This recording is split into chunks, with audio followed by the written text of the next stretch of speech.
Hello friends, कैसे हैं आप सभी। कल प्यारे भाइयों बहनों हमने क्वेश्चन नंबर 3 को पूरा कर लिया था। क्वेश्चन नंबर 4 से स्टार्ट कर रहे हैं और कल नल सेट के बारे में हमारी बातें हुई थी कि नल सेट क्या है और हम इसको नल सेट क्यों कहते हैं। कुछ और बच्चों को डाउट आए थे तो उन्होंने फ़ोन करके पूछ लिए थे। और आप बेटा कभी भी विदाउट हेजिटेशन, कोई भी कॉन्सेप्ट समझ नहीं आता तो आपका पूछना बिल्कुल जायज़ है और कभी भी आप कॉल करके या व्हाट्सएप पे पूछ सकते हो। फेस टू फेस क्लास होती है बेटा तो आमने सामने सारी बातें क्लियर हो जाती हैं। अब वीडियो भी डाल रहे हैं और लाइव भी क्लास ले रहे हैं तो डबल काम करने का बच्चे यही फ़ायदा है कि आप बहुत अच्छी तरह से क्लियर कर सकें। फिर भी प्रॉब्लम आए any time you can call और व्हाट्सएप माय डियर फ्रेंड्स। अब बात यह है कि फोर्थ क्वेश्चन क्या है। आज मैं आपको बोर्ड पे ना करा के यहाँ पर पेपर पे करा रहा हूँ, पेज पे करा रहा हूँ। कहता है which of following set are null set and Y. Fourth के फर्स्ट पार्ट के अंदर ए उसने आपको दे दिया और उसने सिर्फ क्या डाल दी, इसके अंदर जीरो नाम की एंट्री डाल दी। अब कई बच्चे सोच रहे थे कि जीरो डाल दिया तो कुछ नहीं होता। बेटा जीरो डालने से इसके अंदर एक एलिमेंट आ गया और ये कैसा सेट हो गया, सिंगलटन सेट हो गया।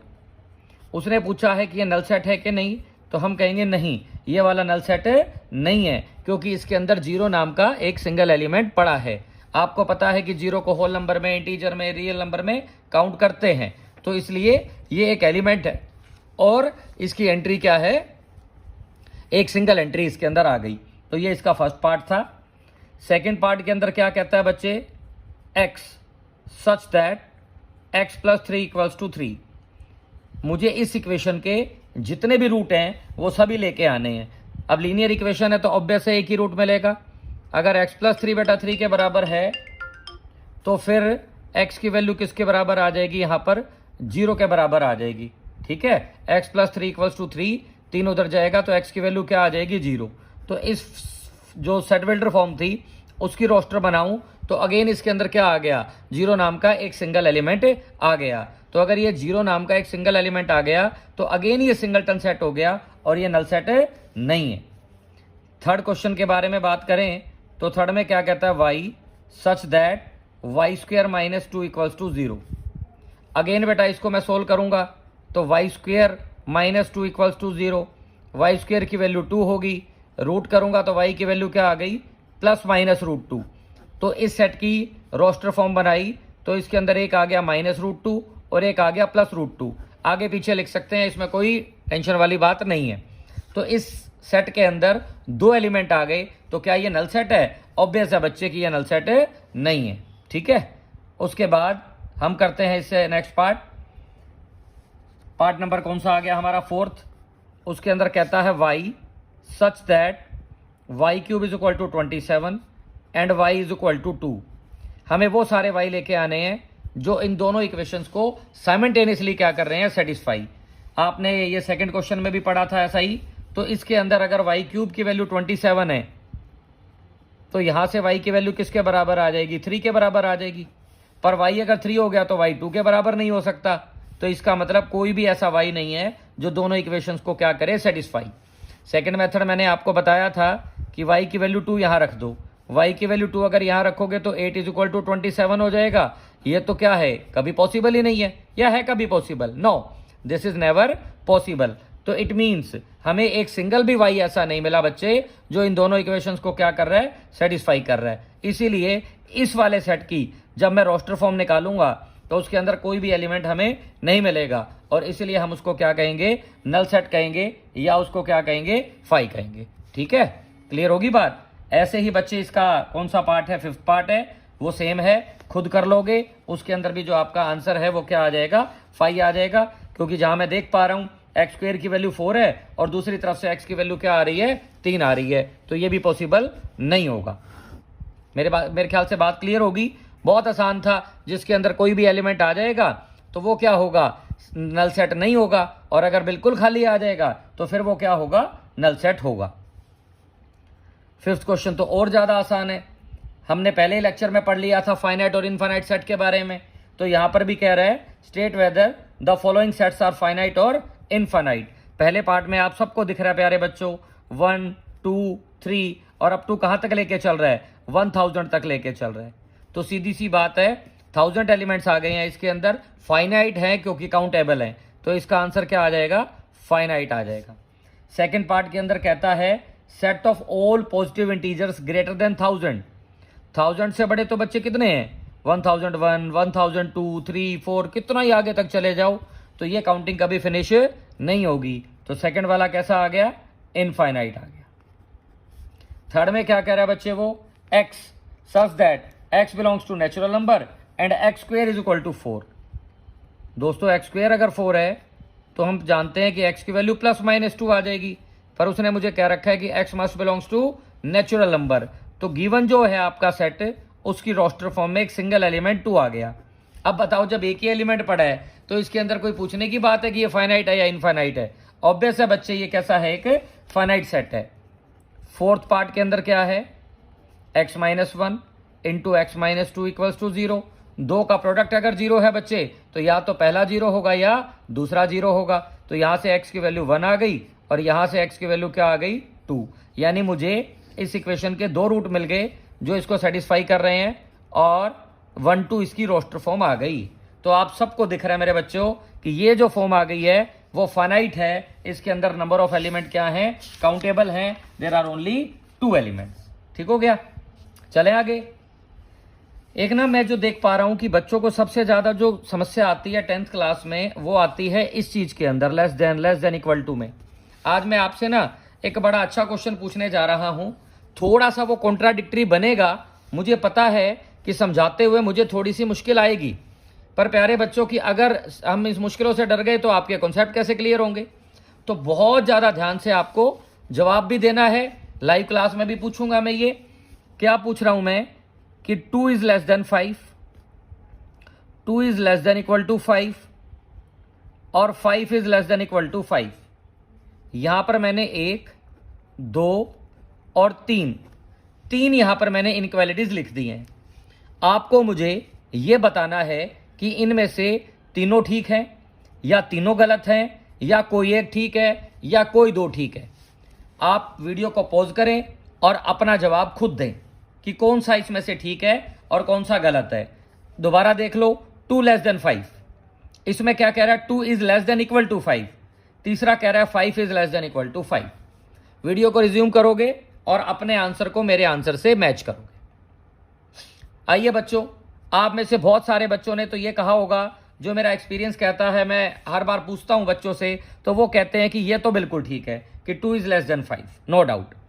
इसमें से बहुत सारे बच्चे कहते हैं कि दोनों ठीक हैं, दोनों गलत हैं या कोई एक ठीक है। अलग अलग बच्चों के अलग अलग आंसर आते हैं। प्यारे भाई और बहनों, यहां पर आपको एक बात बताऊं, ये तीनों ही बिल्कुल ठीक है, तीनों में कोई कमी नहीं है। अब यहां पर बहुत सारे बच्चे सुन के सरप्राइज्ड होंगे कि सर ये कैसे ठीक हो सकता है या ये कैसे ठीक हो सकता है, 2 तो 5 से लेस है, इक्वल कैसे है। मैं इस बात को बहुत अच्छे से एक्सप्लेन करने जा रहा हूं, पेशेंस के साथ सुनते रहिए। इस सिंबल का मतलब क्या है, लेस देन और इक्वल टू, और इक्वल टू। लेफ्ट वाली चीज राइट वाली चीज से या तो क्या है कम और या क्या है बराबर, दोनों तो कभी पॉसिबल ही नहीं है ना बेटा। दुनिया में ऐसा कोई नंबर है ही नहीं जो 5 से छोटा भी हो जाए और 5 के बराबर भी हो जाए। तो इस इक्वालिटी का पूरे इसका जो मीनिंग है वो ये है कि लेफ्ट वाली क्वांटिटी इधर क्या होनी चाहिए, लेस देन, और क्या होनी चाहिए, इक्वल टू। अगर इन दोनों में से एक भी ट्रू है ना तो हमारा आंसर क्या है, बिल्कुल ठीक है, ट्रू है। मैं आपको एक कहानी बताता हूं। ये जो वर्ड और है ना बच्चे, इंग्लिश का वर्ड है और, इसके ऊपर भी मैंने थोड़ी सी रिसर्च की हुई है। मैथ्स के अंदर जब ये यूज होता है तो इस और के 2 मीनिंग आते हैं। क्या, एक तो होता है इंक्लूसिव और एक एक्सक्लूसिव। आपको डीप में नहीं जाना, आप मेरी एक कहानी सुनिए। कई बार तो इस और का मतलब होगा इधर फर्स्ट और सेकंड और बोथ, और कई बार इसका मतलब होगा ओनली फर्स्ट और सेकंड नॉट बोथ। अब सुनो, दोनों ही आपको कहानी बताऊंगा छोटी छोटी, और उससे आपको क्रिस्टल क्लियर हो जाएगा कि इस और का क्या मीनिंग है। पहली कहानी क्या है, ध्यान से सुननी है आपको। मान लो दोस्तों, मैंने क्या किया, एक इंजीनियरिंग कॉलेज ओपन कर दिया अपना। नया नया इंजीनियरिंग कॉलेज था, मैंने उसके अंदर एडमिशन लेने थे और मैंने सोचा कि क्यों ना एक ऐसी स्कीम चलाई जाए जिससे ज़्यादा से ज़्यादा बच्चों के एडमिशन हो जाए। मैं एक कहानी बता रहा हूँ, सिर्फ उसको कहानी के रूप में सुने। मैंने क्या कंडीशन रख दी कि कोई आईआईटी का पेपर नहीं, कोई और एंट्रेंस एग्ज़ाम नहीं, जिस भी बच्चे के फिजिक्स या मैथ्स के अंदर सीबीएसई 12th के अंदर 90% से अबव है ना मार्क्स, वो मेरे इंजीनियरिंग कॉलेज के अंदर एडमिशन ले सकता है। इसी बात को मैंने पैम्फलेट्स बनवा दिए और टीवी के अंदर ऐड दे दी, to take admission in this engineering college a student has to score more than 90% marks in either physics और, यहां मैं और पे जोर दे रहा हूं, और मैथ्स। मैंने कहा to take admission in this college a student has to take more than 90% marks in physics और मैथ्स। ठीक है, अब सुनो हुआ क्या कि मान लो आप में से कोई बच्चा है, मान लो महक है, महक का 12th का रिजल्ट आया, उसने उसके अंदर देखा कि फिजिक्स के अंदर उसके मार्क्स हैं 94 और मैथ्स के अंदर उसके मार्क्स हैं 89। वो मार्कशीट लेके मेरे पास आई, आप मुझे बताइए कि मुझे उसको एडमिशन देना चाहिए या नहीं। आप कहोगे डेफिनेटली सर, फिजिक्स में 94 है तो उसको एडमिशन मिल जाएगा। अब मान लो कोई एक और बच्चा आ गया, मान लो रेहान आ गया मेरे पास, उसके पास भी नॉन मेडिकल थी, उसके फिजिक्स में है 87, मैथ्स में है 95। आप मुझे बताइए कि उस बच्चे को एडमिशन दे दूं कि नहीं। आप कहोगे डेफिनेटली दे दो सर, या तो फिजिक्स कहा था आपने या आपने क्या कहा था, मैथ कहा था, इधर फिजिक्स और मैथ। अब एक तीसरा बच्चा आ गया, मेरा फेवरेट चावला जी, मजाक कर रहा हूं मैं, आप भी जानते हैं। अब उसके क्या आ गए, गलती से 94 मार्क्स आ गए उसके फिजिक्स में और 97 मार्क्स आ गए उसके मैथ्स में। अब मैं इसको एडमिशन दो कि नहीं। आप कहोगे डेफिनेटली सर, इसमें भी है और इसमें भी है। तो यहां पर इस और का क्या मीनिंग था, इस कहानी से आपको क्या पता चलता है। ऑब्वियस है कि उस बच्चे के इधर मैथ्स में और फिजिक्स में और बोथ, अगर दोनों में भी 90 से ऊपर आ गए तो मुझे उसमें कोई टेंशन नहीं है। समझ आई ना बात। तो यानी यहां पर और का मीनिंग था इधर लेफ्ट और राइट और बोथ, पर उसको हम एक्सप्लेन नहीं करेंगे और बोथ, वो अंडरस्टूड सी बात थी। क्या बात थी, फिर मैं दोबारा बोल रहा हूं, to take admission in this college a student has to score more than 90 marks in either physics और मैथ। बस इतना बहुत है, मुझे ये नहीं कहना और बोथ, वो कहेंगे तो ऑकवर्ड लगेगा।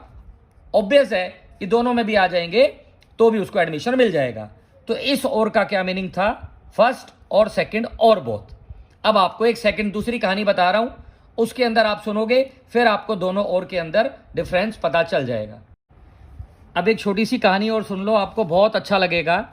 दूसरी कहानी क्या है मेरे दोस्तों, उसके अंदर ना, मान लो मैं एक स्कूल का प्रिंसिपल हूं, एक दूसरी कहानी है, और मेरे बच्चे 12th क्लास के अंदर हैं, सामने बैठे हैं, मान लो 12th क्लास के असेंबली के अंदर मैं उनको एड्रेस कर रहा हूं, और सिर्फ 12th वालों को मैंने ये कहा कि the student who will score more than 95% marks, overall जो मार्क्स है, overall 95% marks in CBSE, I shall present him और हर एन एक्टिवा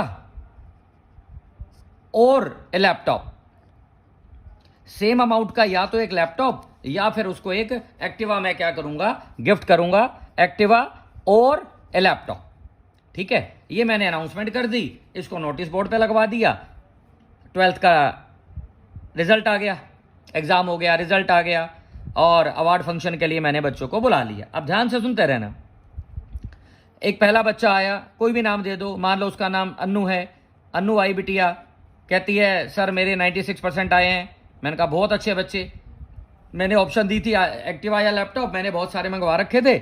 मैंने कहा क्या चाहिए बेटा, उस बिटिया ने कहा सर मुझे एक्टिवा चाहिए। मैंने उसको एक्टिवा की चाबी दी और उसको प्राइज़ दे दिया। ऐसे ही एक दूसरा बच्चा आया, कोई भी नाम ले लिया, मान लो निखिल आया। निखिल कहता है कि सर एक्टिवा तो है मेरे पास, मुझे ना ये वाला लैपटॉप चाहिए। उसके भी 95% से ऊपर थे और मैंने उसको एक लैपटॉप दे दिया। ठीक हो गया। अब तीसरा बच्चा आ गया, जूनियर चावला। चावला जी आगे, उसके भी गलती से 96.2% थे ओवरऑल। मैंने कहा हाँ जी, उसको मैंने स्टेज पे बुलाया, माइक दिया और मैंने कहा हाँ जी चावला जी आपको क्या चाहिए, लैपटॉप चाहिए या एक्टिवा? कहता दोनों ही दे दो। मैंने कहा कमाल हो गया, ये क्या मतलब है? मैंने आपको कहा था कि इधर एक्टिवा और लैपटॉप। कहता सर जब आपका इंजीनियरिंग कॉलेज था तो मेरा भाई था वो, और उसके जब दोनों में मार्क्स आ गए थे तो भी तो आपने उसको एडमिशन दे दिया था। वहां पर और का मीनिंग क्या था, चाहे इसमें आ जाए चाहे इसमें आ जाए। कहता आपने कहा था चाहे एक्टिवा दे दो चाहे लैपटॉप, आई शैल प्रेजेंट हिम इधर एक्टिवा और लैपटॉप, तो बहुत क्यों नहीं, कहता दोनों ही दे दो मेरे को। अब आप थोड़ा सा अपने विवेक का, अपने दिमाग का इस्तेमाल करके बताइए दोस्तों, क्या ये पॉसिबल है दोनों देना? पॉसिबल इन द सेंस कि जो मैंने अनाउंसमेंट की थी उसके अंदर इस और का क्या मीनिंग था कि दोनों में से एक चीज, या तो एक एक्टिवा और या एक लैपटॉप। ये अंडरस्टूड था कि उसमें दोनों नहीं इंक्लूड होंगे, तो कोई भी एक चीज इंक्लूड होगी दोस्तों। अब देखो हम भी मैथ पढ़ते पढ़ते कहां चले गए। इस और का मीनिंग क्या था, इधर फिजिक्स और मैथ और बोथ, दोनों में भी अगर 90 से ऊपर आ गए तो एडमिशन मिल जाएगा। यहां क्या था, या तो मैं उसको एक्टिवा दूंगा या लैपटॉप, दोनों नहीं दूंगा। तो यहां भी जो दोस्तों साइन था जिसके ऊपर हमारी बात स्टार्ट हुई थी, अगला पेज ले लेता हूं मैं, जिसके अंदर हमारी बात जो स्टार्ट हुई थी कि अगर 2 <= 5 है, या फिलिंग द ब्लैंक छोड़ दिया मैंने, और यहां लेस देन लिखा हुआ है, तो लेफ्ट वाली चीज राइट वाली से छोटी आ जाए तो भी ठीक है और बराबर आ जाए तो भी ठीक है, क्योंकि इस यहां मतलब क्या है, लेस देन और equal to, but not both, क्योंकि दोनों तो हो ही नहीं सकते। यानी अगर एक भी कंडीशन दोस्तों सेटिस्फाई हो रही है तो वो हमारा क्या है, इनइक्वालिटी ओके है। तो कहीं पर भी ये लिखा हो तो आपको घबराने की जरूरत नहीं है। अब आप कहोगे दीपक सर इसकी बात बताइए, सेम चीज, लेफ्ट वाली चीज राइट वाली से या तो छोटी हो या बराबर हो, एक ही बात मानेगा। इस बार वो छोटा नहीं होके क्या हो गया, इक्वल हो गया। तो ये भी हमारा क्या है, ठीक है। अगर कहीं आपके पास मान लो रखा है 3, 4, 5, 6, 7, 8, 9 और आपको इसको इनइक्वालिटी की फॉर्म में लिखना है, तो आप लिखोगे x such that 3 is less than equal to x is less than equal to 9। ठीक है, आपने दोनों चीज इंक्लूड कर ली, बिकॉज 3 भी था। अब यहां पर कौन कौन से x हैं, जिनकी वैल्यू 3 या 3 से ज्यादा, ग्रेटर देन और इक्वल टू 3 और लेस देन इक्वल टू 9। ठीक है, और पीछे क्या लिख दूं, x belongs to natural number.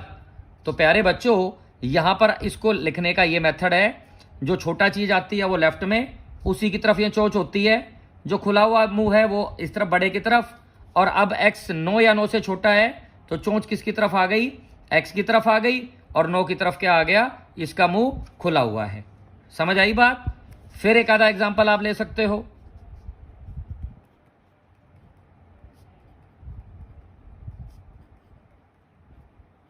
इसको कैसे लिखोगे, x such that 11 is less than equal to x is less than equal to 17, और फिर क्या लिख दूंगा, x बिलोंग्स टू नेचुरल। अब जैसे कल हमने क्वेश्चन किया था, उसके अंदर आया था 4x माइनस, क्या था वो क्वेश्चन, याद होगा आपको, लेस देन 29 वाला, 4x minus 15 is less then 29। तो यहां पर आ गया था 4x इज लेस देन 44 और x इज लेस देन 11। तो लेस देन 11 था, इक्वल नहीं था, और x क्या था, नेचुरल। तो कौन कौन सी चीजें आ गई थी, 1 2 3 से लेके और अप टू क्या आ गया था दोस्तों, 10 तक आ गया था, 11 मेरे पास नहीं आया था। तो देखो, इस और वर्ड को समझाने के लिए आपको मैंने कितनी बड़ी कहानी सुना दी, सिर्फ इसलिए बेटा कि कॉन्सेप्ट आपके क्रिस्टल क्लियर हो जाए। ठीक है, आगे क्वेश्चन। उसके बाद हमारे पास 6th क्वेश्चन है दोस्तों। इसके अंदर क्या है कि सेट्स इक्वल है कि नहीं है। सबसे पहले मैं आपको इक्वलिटी ऑफ सेट्स के बारे में बता दूं कि 2 sets are said to be equal if all the elements of set A are present in set B and vice versa.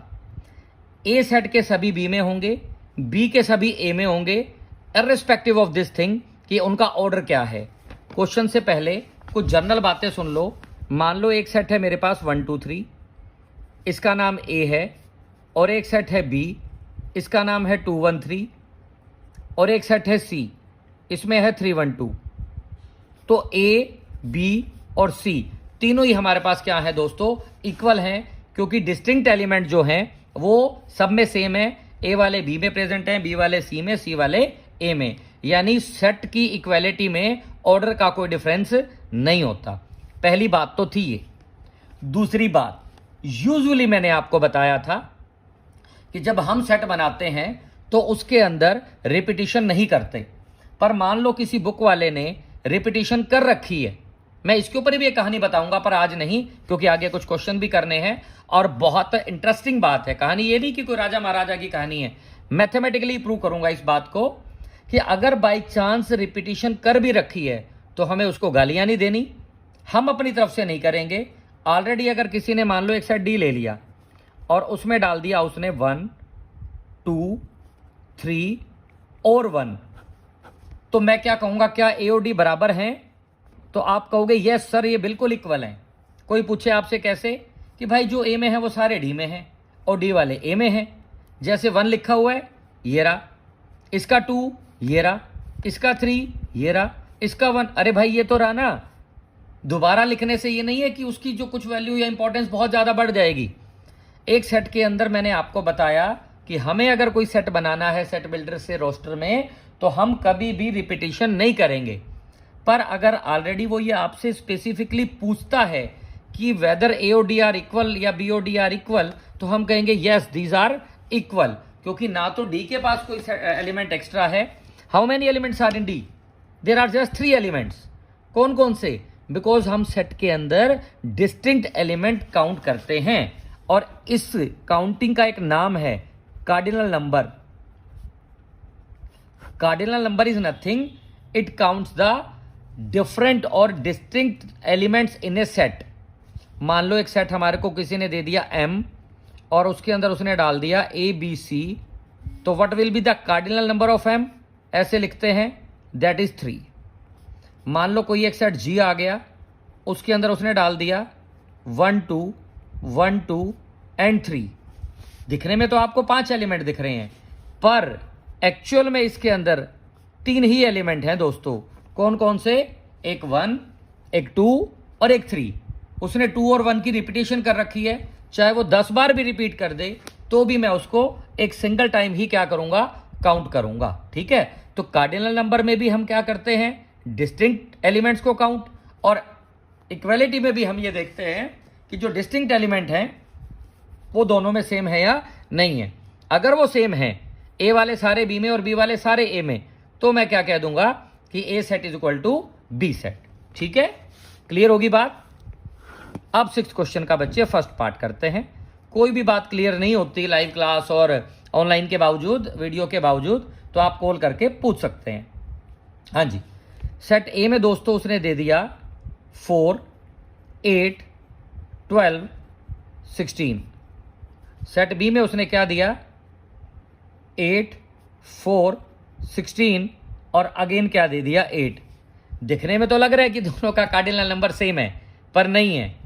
Cardinal generally बता रहा हूं, इस क्वेश्चन से कोई लेना देना नहीं है, जनरली मैं एक एक्स्ट्रा टॉपिक कवर कर रहा हूं।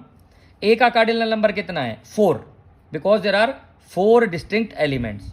और बी का कार्डिनल नंबर कितना है 3। 3 क्यों है? क्योंकि डिस्टिंक्ट एलिमेंट 3 ही है, एक 8 एक 4 और एक 16। ये 8 तो दोबारा आ रहा है। ठीक है, अब वो कहता है कि इक्वल है कि नहीं, तो इक्वल भी ये नहीं है। जब कार्डिनल नंबर ही सेम नहीं है तो इक्वल कहां से हो सकता है? लिखूंगा कैसे, क्या लिखूंगा बताओ? 12 belongs to A but 12 does not belongs to set B. अगर कोई भी एक सिंगल एलिमेंट आपको ऐसा मिल जाता है जो एक में है और दूसरे में नहीं है, किसी में भी हो वो, तो वो सेट इक्वल नहीं है। अगर सभी सेम आते तो हम कहते कि ये दोनों इक्वल हैं। सेकंड पार्ट देखोगे दोस्तों, सेकंड पार्ट के अंदर क्या है, सेट ए में दे दिया उसने 2 4 6 8 10। ठीक है, बी में क्या दे दिया x such that x is a positive integer, x is positive integer less than और इक्वल टू 10। 10 या 10 से छोटा, वही वाली बात आ गई, 10 और लेस देन 10। ठीक है, और होना चाहिए पॉजिटिव इंटीजर, और साथ में एक चीज लिखी हुई है पॉजिटिव इवन इंटीजर, मैं लिखना भूल गया था। तो दोस्तों 10 या 10 से छोटे पॉजिटिव इवन इंटीजर आप सबको पता है कौन कौन से हैं। सबसे पहले 2, फिर 4, फिर 6, फिर 8 और फिर 10। ये सेट मेरा भी आ गया, सेट बिल्डर से मैंने रोस्टर बना ली। अब आप बताओ ए और बी इक्वल है या नहीं है? दिख रहा है प्यारे बच्चों, डेफिनेटली ये क्या है, इक्वल हैं। बहुत आसान है। थर्ड पार्ट, सेट ए के अंदर क्या है बच्चों हमारे पास? सेट ए के अंदर उसने मुझे दिया x such that x minus 5 equals to 0।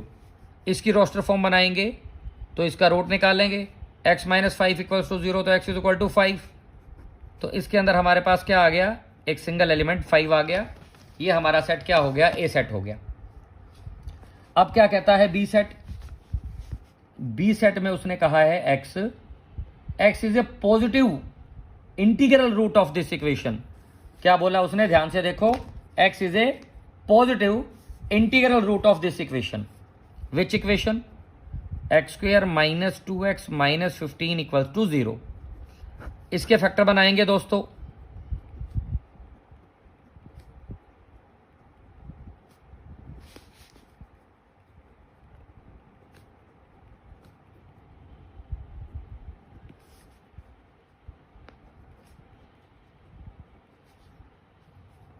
दो का प्रोडक्ट 0 है, या तो x की वैल्यू 5 होगी, मेरे ख्याल कुछ गड़बड़ तो नहीं होगी, हाँ x प्लस 3 आएगा ना, बिल्कुल ठीक है।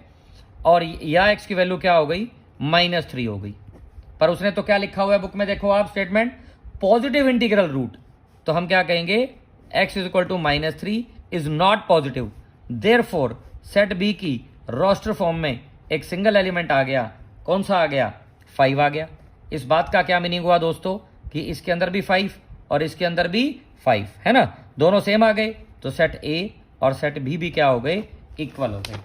यानी 6 क्वेश्चन के जो हम 3 पार्ट कर रहे थे बच्चों, उसके अंदर फर्स्ट वाला इक्वल नहीं था, सेकंड और थर्ड दोनों क्या हैं? इक्वल हैं। ठीक है, एक 7th क्वेश्चन आज आपको और करा रहा हूं, फिर कुछ एग्जाम्पल के बारे में बात करूंगा। प्यारे बच्चों, 7th क्वेश्चन के फर्स्ट पार्ट में तो आप खुद देख पा रहे हो कुछ भी नहीं है। पहला सेट ए दिया उसने, मैं नाम दे रहा हूं इसको, उसके ने एलिमेंट दे दिया simply A B C. B set के अंदर उसने क्या कह दिया? C A B A. आप मुझे बताओ कि कार्डिनल नंबर कितना है? सबसे पहले जनरली पूछ रहा हूं, तो आप कहोगे सर कार्डिनल नंबर 4 है, तो मैं कहूंगा गलत जवाब। कार्डिनल नंबर में डिस्टिंक्ट एलिमेंट आते थे, और डिस्टिंक्ट एलिमेंट कितने हैं? इसमें 3 ही है, ए बी और सी। ए को 2 बार लिखा गया है। अब आप बताओ कि ये दोनों इक्वल है कि नहीं है? डेफिनेटली इक्वल है, क्योंकि इसमें भी 3 वही, इसमें भी सेम 3 वही, ए भी है, बी भी है और सी भी है, तो ए और बी तो इक्वल आ गए। अब मैं थर्ड सेट को देखता हूं, सी को। सी में उसने क्या लिखा हुआ है बच्चों? बी ए सी बी, बी ए सी और बी। अगेन बी की रिपीटेशन कर रखी है, और रिपीटेशन से मेरे को कोई फर्क नहीं पड़ता, तो ए बी सी तीनों इक्वल हैं। एक सेट डी दे रखा है उसने, डी सेट में डाल दिया सी ए बी सी और सी। सी को 3 बार, मैंने क्या कहा चाहे 10 बार लिख दो, उससे उसकी इंपॉर्टेंस नहीं बढ़ जाएगी। तो ये वाला जो सेट आ जाएगा वो भी ए बी सी के इक्वल आ जाएगा। तो मैं ये कह सकता हूं कि ये चारों ही सेट क्या हैं? इक्वल हैं। सेकंड पार्ट कर रहा हूं, ज्यादा फास्ट तो नहीं चल रहा ना बच्चे? थर्ड लेक्चर है और बच्चे फर्स्ट एक्सरसाइज ही फिनिश कर रहा हूं। स्टार्टिंग में बिल्कुल धीरे धीरे, बाद में भी हम अपनी स्पीड को इतना ही रखेंगे कि आप सबको बहुत अच्छे से क्लियर हो, अदरवाइज उस स्पीड का कोई फायदा नहीं है। x such that x square minus 2x plus 1 equals to 0। मैं इसका रोस्टर फॉर्म निकाल के आता हूं। पहले फैक्टर बनाऊंगा, x square minus x plus 1 equal to 0। X common, फिर ये कॉमन आ जाएगा x माइनस 1, यहां से x की वैल्यू 1 और दूसरे से भी 1 ही वैल्यू है। वैसे भी x माइनस 1 का होल स्क्वायर था। तो आपको पता है कि यूजुअली हम सेट के अंदर रिपीटेशन नहीं करते, तो बी सेट में मैं अगर लिखूंगा तो सिर्फ ये लिखूंगा, और अगर 2 बार भी 1 लिख दोगे तो भी वो काउंट तो सेम होना है। तो बड़ी सीधी सी बात है, इसमें 3 एलिमेंट थे, इसमें सिंगल एलिमेंट है, यानी ए वाला और बी वाला ये तो बराबर नहीं। अब सी दे दिया उसने, सी में दे दिया 3 to 1। बी और सी तो इक्वल नहीं है, पर ए और सी आपस में क्या है? इक्वल हैं, क्योंकि आगे पीछे ही कर रखा है और ऑर्डर इसके अंदर मैटर नहीं करता। सबसे अच्छा है हमारे पास डी, इसमें आ गया x such that x cube minus 6x square plus 11x minus 6 equals to 0। दोस्तों इसको कराने के मेरे पास दो मेथड है। अगर 4 नंबर का क्वेश्चन आ जाता है, ये जो आएगा नहीं, तो आपको क्यूबिक इक्वेशन सोल्व करके दिखानी पड़ेगी। 10th क्लास के अंदर एक क्वेश्चन था, हिट एंड ट्रायल मेथड से आप इसके अंदर 1 2 3 पुट करते थे। मान लो मैंने x इज इक्वल टू 1 रखा, 1 क्यूब 1 माइनस 6 प्लस 11 माइनस 6, ये 12 आ गया, कट गया, 0 आ गया, x इज इक्वल टू 1 इसका क्या हो गया, रूट हो गया। 9th क्लास की फैक्टर थ्योरम, x माइनस 1 इसका क्या हो गया, फैक्टर हो गया। फिर हम इसको बीच में रखेंगे, इस क्वांटिटी को x माइनस 1 से डिवाइड करेंगे, डिवाइड करने के बाद यहाँ क्वोशंट आ जाएगा। फिर यूक्लिड लंबा लगा के this is equal to x minus 1 into this equals to 0। एक रूट यहाँ से आएगा, दो यहाँ से आएंगे, फिर कुल मिला के हमारे पास तीनों रूट आएंगे और फिर मैं सेट डी की रोस्टर फॉर्म लिख पाऊंगा। एक्चुअल मेथड तो दोस्तों वही है, पर अगर ये सिर्फ 1 या 2 नंबर में आएगा तो इतना बड़ा काम हमें करने की जरूरत नहीं है। आप कहोगे सर फिर क्या किया जाए? इन दैट केस मैं आपको एक सलाह दे रहा हूं। आपको पता है कि सेट ए में क्यूबिक इक्वेशन के मैक्सिमम 3 रूट हैं। मैक्सिमम क्या, एग्जैक्ट 3 रूट हैं। मुझे देखना है कि वो ये तीनों है या नहीं है, क्योंकि मुझे सिर्फ इक्वालिटी चेक करनी है और कोई लेना देना नहीं है। 3 से ऊपर इसके हो नहीं सकते। अगर तीनों यही हो तो ऑब्वियस है कि भी ए और डी भी बराबर हो जाएंगे। आपको मेरी बात समझ आ रही है? 1 तो उसको सेटिस्फाई कर चुका है, आप 2 और 3 और पुट करके देख लो। अगर 2 और 3 भी इसको सेटिस्फाई कर जाएं तो फिर मैं क्या कहूंगा, बोलो कि 2 और 3 भी इसके रूट है। मैक्सिमम एग्जैक्ट 3 हो सकते थे और तीनों अगर मुझे मिल गए 1 2 3 तो मैं सेट डी को भी यही कह दूंगा। ये एक जुगाड़ मेथड है जो बिल्कुल ठीक है। आओ चेक करते हैं 2 सेटिस्फाई करता है कि नहीं। 2 क्यूब 8, 6 इंटू 4